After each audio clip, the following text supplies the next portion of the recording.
Hey everyone, this is Mike with the Gamer Show.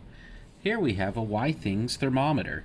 I've seen online that a lot of people are troubled with being able to change the batteries in the thermometer.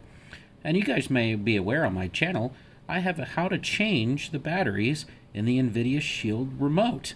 So it's actually quite simple to change this one. No pretty crazy stuff to do, but we're going to put this together for you guys so you could take a look at how to change the batteries. Again, you just flip it over and you'll see that there's like a little notch right there.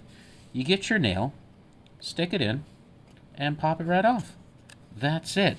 So you could see here that it's very simple to do. And this is magnetic too, so if I stick them, there's like little, there it goes, magnets right in, and then it just snaps on. So that's it. That's how you change the batteries in this thermometer. Thank you.